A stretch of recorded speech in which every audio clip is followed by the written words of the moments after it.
Atenção com tromboembolia pulmonar, porque tem aparecido na prova. Apareceu no último ano, é um tema recorrente, um tema muito importante na pneumologia. É um tema que às vezes a gente tem pouco contato na prática, principalmente quem não está na rotina de um hospital ou de pronto-socorro, quem está fazendo ambulatório e tal, vê muito pouco, mas é um tema muito valioso, muito. Mortalidade elevada, se a gente não tratar adequadamente, tem algumas nuances, alguns detalhezinhos interessantes que o examinador gosta de perguntar. A gente discute, enfatiza isso muito nas aulas, né? Tudo bem? E a ideia aqui é que a gente veja mais ou menos o que tem aparecido na prova. Então, olha aí, ó. Questão gigantesca, padrão INEP. Mulher de 70 anos, obesa e hipertensa, sofreu fratura de colo de fêmur após queda da própria altura e foi submetida a fixação cirúrgica. Até aí tudo bem. Teve boa evolução no pós-operatório imediato e recebeu alta hospitalar 3 dias após a intervenção em uso regular de enalapril, atorvastatina e codeína. Então, tratando pressão, né, dislipidemia e usando um analgésico. Permaneceu acamada e dependente para cuidados pessoais. 5 dias após a alta, apresentou dor torácica ventilatório dependente, de início súbito. Pode parar. Cara, sintomas respiratórios súbitos na prova, até prova em contrário, 90% das vezes é embolia. Vai por mim. É assim. Na vida real, isso não acontece. Ninguém chega e fala assim, doutor, eu estava aqui dando uma aula e de repente, pá, falta de ar. Não é assim. Esse súbito é a instalação assim em algumas horas, entendeu? Ninguém sabe, olha, às 11 horas e 18 minutos eu comecei a assistir isso. Ninguém fala isso, entendeu? Mas na prova o examinador tem que dar a noção exata do problema. Então ele usa esse termo, súbito, repentino, entendeu? Quando aparece isso, tem que pensar em embolia. Pode ser outra coisa, Fabrício? Pode. Pode ser pneumotórax, pode ser síndrome coronariana aguda, infarto, né? Pode ser crise de asma, crise de DPLC, pode ser outras coisas. Mas pense sempre em embolia. E mais ainda, né? Se no caso tiver fator de risco para embolia, aí é que tem que pensar mesmo. Entendeu? Aí tem que pensar mesmo. Beleza? Fechou? E tem fator de risco? Ou se tem um dos mais importantes, né? Fratura ortopédica, tem também imobilização, cirurgia. Oxe, tem muito fator de risco. Beleza? Então tem que pensar nisso. Início súbito e tal, foi levado ao hospital, aonde chegou cerca de 1 hora após o início da dor. Beleza. Ao ser admitida, estava alerta, um pouco confusa, acianótica, com pulsos amplos e ritmo regular. Taquicárdica, a pressão no limite, número vesicular difusamente reduzido, taquipneica, está desconfortável, com esforço moderado e saturação de oxigênio de 86%. Com catéter a 3 litros por minuto, melhorou um pouquinho, foi para 93. E edema membro inferior direito, com presença de cacifo, do pé à raiz da coxa. Ih, cara, ainda tem edema unilateral. Tudo bem que tem a cirurgia e tal, né, mobilização tal, mas edema unilateral tem que fazer a gente pensar em doença vascular, né? Pode ser que tenha um efeito trombótico. Trombose venosa profunda é embolia de pulmão, né? Pode ser. O resultado de estudo radiológico simples de tórax mostrou pequeno derrame pleural à direita. Peraí. O paciente tem sintomas respiratórios repentinos. Não está nada bem, taquipneica, hipoxêmica. E no exame, ela só tem um pequeno derrame pleural à direita. Uma coisa michuruca. Vem cá, um pequeno derrame pleural, o derrame em si, pode explicar tudo isso? Ai, Fabrício, eu não sei, porque eu não sou especialista, não dê resposta mal criada. Não faça isso. Não pode, não. Claro que não. Pô, um derramezinho pequenininho, cara, pequeno, entendeu? Não pode, cara, não tem como. O derrame tem um efeito mecânico pequeno, discreto. A gente consegue viver com menos de um pulmão, imagina com um pequeno derrame pleural. Então, o derrame, ele é uma coisa adicional, né? Talvez motivado pela doença. A gente está pensando em embolia, né? Embolia dá derrame pleural? Pode dar, sim. É uma das manifestações possíveis. Tudo bem? E aí o que chama a atenção é que no exame de imagem, viu, não tem nada no parênquima, né? O pulmão tá bonitinho, só tem esse derrame pequenininho. Cara, toda vez que a gente encontrar isso, um paciente muito desconfortável, hipoxêmico, e que a gente olha o pulmão assim, o pulmão tá bonitinho no exame de imagem, só tem 2 opções. Ou o cara tem uma doença de vias aéreas, asma, DPLC. Tem história disso? Não tem, né? Asma, DPLC. Porque isso a gente não vê na radiografia, nem na tomografia, asma e DPLC, beleza? Às vezes a gente até pode ver bolhas de enfisema, mas não é a regra. Ou é isso, ou é doença de via aérea, que a gente não vê bem na imagem, ou é doença vascular, embolia. Entendeu? Entendeu essa regrinha prática? Não tem alteração no exame de imagem, é alguma coisa que a gente não vê na imagem, tradicionalmente. Vaso e vias aéreas. Beleza? Fique esperto. Pode ser embolia? Ou se pode. Segue o jogo. Sem hemograma, apresentou-se normal. Legal. Embolia, às vezes, tem leucocitose discreta, pode ter. Com CPK de 207, estão pensando em infarto, né? Valor de referência menor que 165, está um pouquinho alto. Ah, fez cirurgia e tal, né? E CPK-MB, ó, a fração mais específica de 20, está normal, né? 25 e tal, né? Está normal. Pode ser até que aumente com o tempo, não sei, mas enfim, tá tudo muito precoce e tal, beleza, mas assim, não estou pensando muito em infarto, é importante para excluir, né? Beleza. E dímero D de 550, o valor de referência de 68 a 494. Lembra do dímero D? O dímero D a gente solicita porque ele é um produto de degradação da fibrina, legal. O dímero D, quando elevado, sugere nada. Ele não ajuda para dar diagnóstico de nada quando está elevado. Quando ele está normal, ele pode ajudar a gente a pensar menos em embolia, sabe? Pensar menos.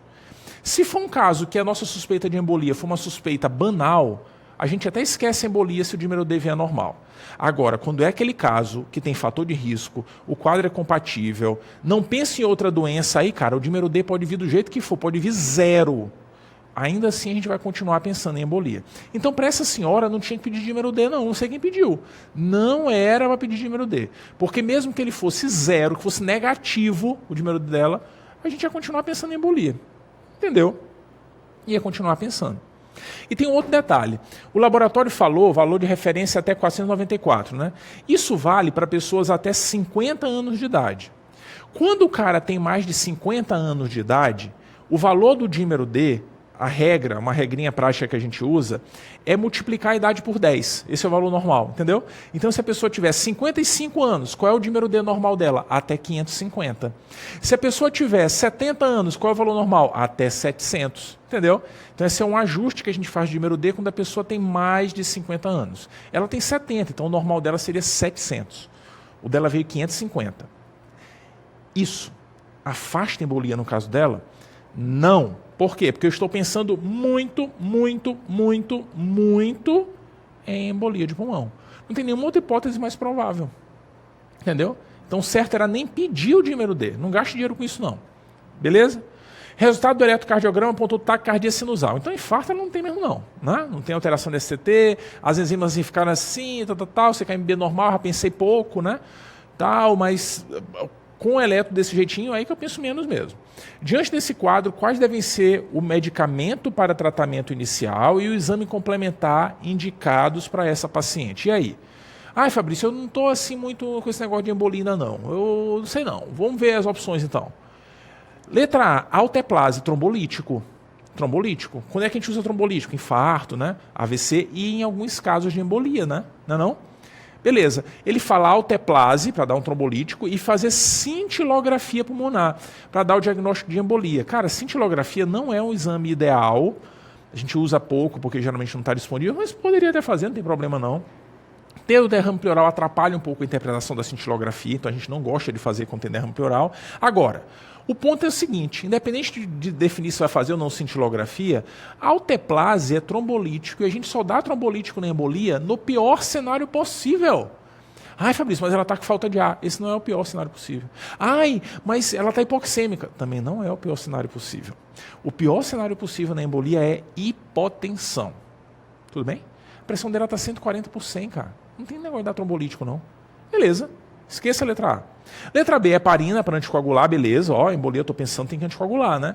E fazer um cateterismo, cineangiocoronariografia, porque ela está infartando e tal? Não, ela não tem síndrome coronariana aguda, não. Não tem alteração do eletro, enzimas estão normais, que nada, sai dessa.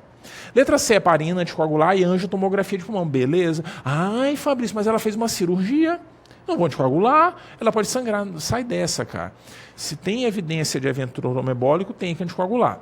A exceção é quando o paciente está no pós-operatório imediato e com sangramento ativo, está com dreno, com débito alto e tal. Se não, anticoagulação plena. Beleza? Passou 12 a 24 horas do procedimento, se o cara não tiver com sangramento ativo, ele não vai sangrar. A heparina não vai romper um vaso assim, não. Entendeu? Então não tem problema, não. Ela fez o procedimento há 3, 5 dias, né? Tem que anticoagular, sim. E letra D, alteplase. Trombolítico a gente se preocupa mais com cirurgia, né? Se preocuparia mais. Mas, enfim, alteplase e fazer angiografia pulmonar por cateterismo. Angiografia ajuda no diagnóstico de embolia, mas é o exame padrão ouro, a gente sabe, né? Só que ele tem efeitos adversos, né, associados. Então é a última opção sempre. Última. E trombolítico a gente já viu que não, porque ela tem possivelmente embolia, mas não está hipotensa. Beleza? Não? Esquece isso. Resposta certa, letra C. Show? Olha a outra aqui, ó. Homem de 60 anos, obeso, procurou o setor de emergência no hospital público com queixa de dor na panturrilha esquerda e edema de membros inferiores após uma viagem de ônibus de 12 horas de duração. Viagem prolongada, imobilização, sentadinho e tal, edema unilateral, trombose. Tem tudo para ser trombose venosa profunda. Evoluiu com dispneia súbita. 90% das vezes é embolia na prova. Sem melhora com a mudança postural, além de hemoptise e taquicardia. A ausculta pulmonar revelou presença de crepitações no terço médio de ambos os pulmões. Estranho isso, né? Porque embolia não costuma dar muitas crepitações. Quando dá, é meio que segmentar. Lembra aquela imagem possível de infarto? Às vezes pode ter crepitações. Mas bilateral, assim, é esquisito. Né? Crepitação bilateral faz pensar em edema, e edema não é comum na embolia. Por que edema pulmonar não é comum na embolia? Lembra disso? Olha para mim aqui. Isso é bem fisiológico, na verdade, né? Por que a gente pode ter edema pulmonar com doença cardíaca? Porque o coração está doente, beleza, óbvio. Aumenta a pressão no ventrículo esquerdo, aumenta a pressão no átrio esquerdo, o sangue não está saindo de lá, né? Fica a pressão elevada. Aumenta a pressão nas veias pulmonares e aí aumenta a pressão no capilar. O sangue fica todo preso, né? Não consegue ir para o ventrículo esquerdo, não consegue, fica tudo preso lá. Esse sangue em excesso no capilar pulmonar escapole, flupt, para fora, e gera o edema pulmonar. É assim que a gente tem edema por doença cardíaca. Tudo bem? Beleza. Por que o edema geralmente não acontece na embolia de pulmão? Porque na embolia, a gente tem um coágulo na artéria pulmonar. A pressão fica alta na artéria pulmonar. Lá na arteríola, no capilar, a pressão está normal, entendeu? Na embolia é como se a gente tivesse fechado a torneirinha da artéria pulmonar, fechou. A pressão fica alta no coração direito, mas no esquerdo está passando um pouquinho sangue para lá. Entendeu? O capilar não vai ficar cheio de líquido, passa pouco sangue para o capilar.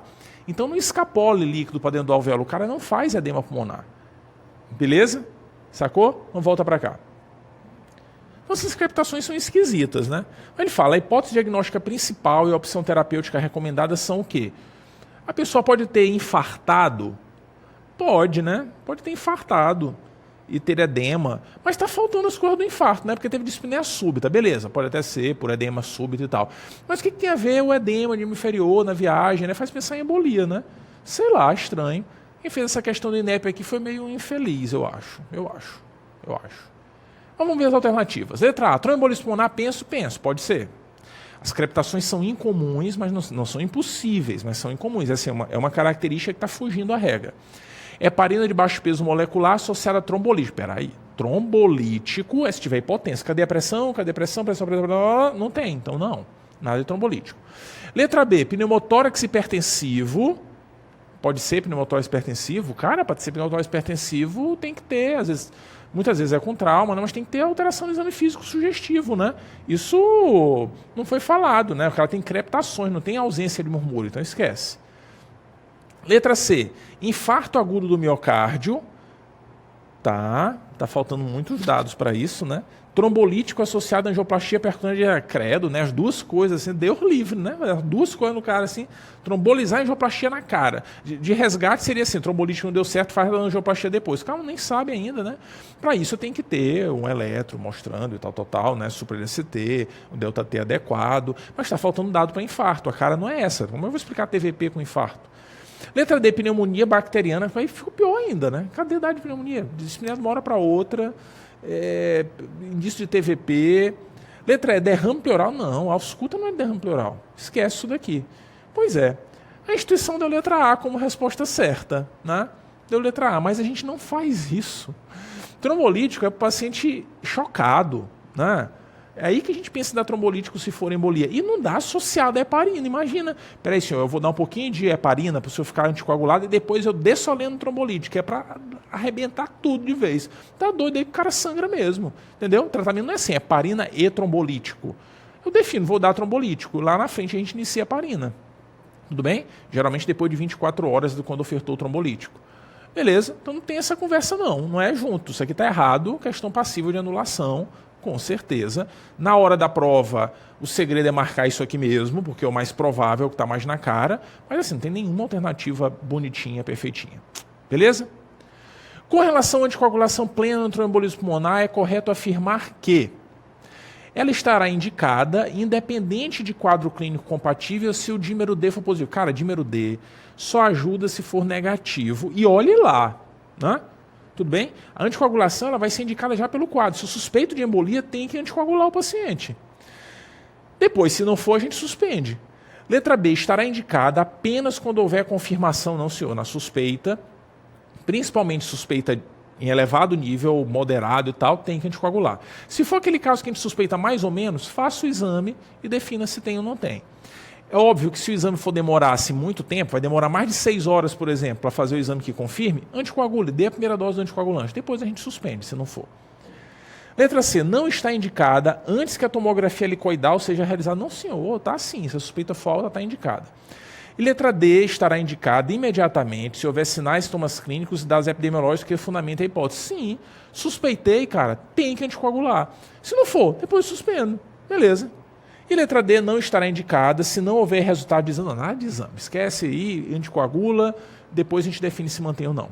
Beleza? Fechou? Muita atenção com a embolia, cai na prova, tem que ficar esperto para não vacilar. Um grande abraço.